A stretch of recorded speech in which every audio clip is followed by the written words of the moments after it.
জাহাঙ্গীরকে হত্যা করতে পারলে অসম্ভব,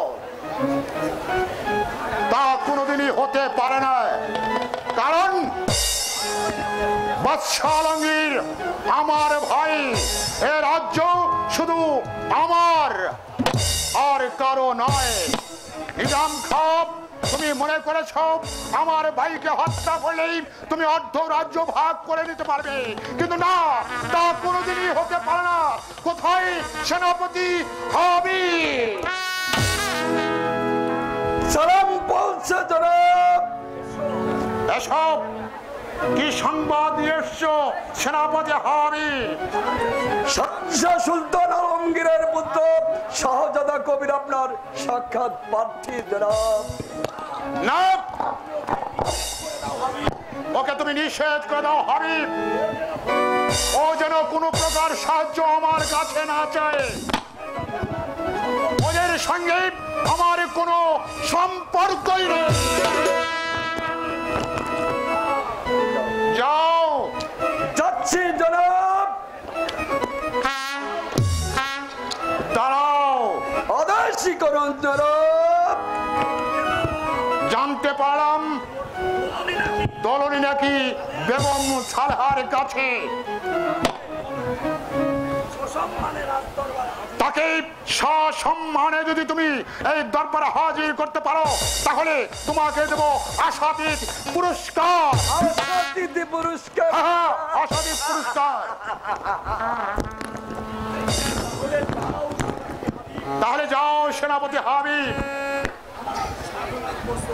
আমার সাধনার বস্তু ওই দুলনিকে যদি সসম্মানে তুমি হাজির করতে পারো, তাহলে আমি তোমাকে দেব আরো 1 লক্ষ স্বর্ণ মুদ্রা। লক্ষ স্বর্ণ মুদ্রা?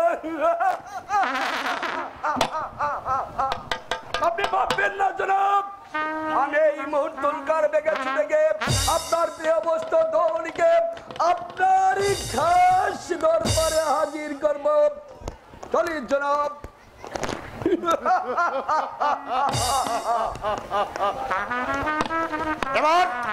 এবার তুমি কোথায় পালাবে দৌলনি? তুমি যেখানে থাকো না কেন, ধরা তোমাকে পড়তেই হবে। ধরা তোমাকে পড়তেই হবে।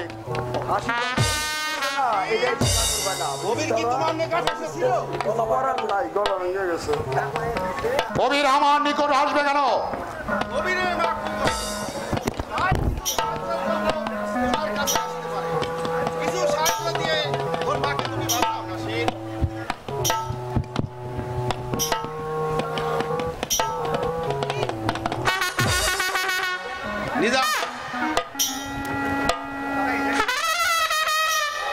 কই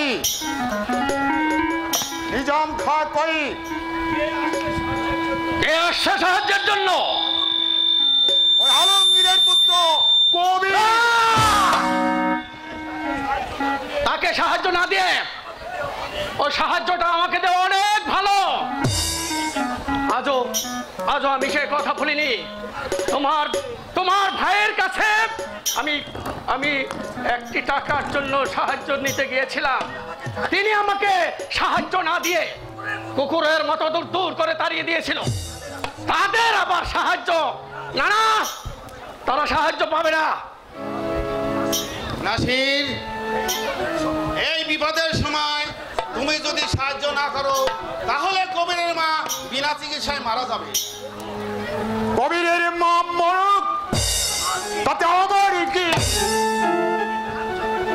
আমি কি দান ছত্র খুলে বসেছি যে চাইবে তাকে আমাকে দিতে হবে? না, এই রাজভান্ডার থেকে কাউকে কোন রূপ সাহায্য দেওয়া হবে না। তুমি কে? কথা হচ্ছে নাসিরের সঙ্গে, তুমি এর মধ্যে নাক গলাচ্ছ কেন? ও, তুমি বুঝি সেই নিজাম খনি? হ্যাঁ, আমি সেই নিজাম খনি। মানুষের উপাধি থাকে 1টি, আর আমার উপাধি 3টি।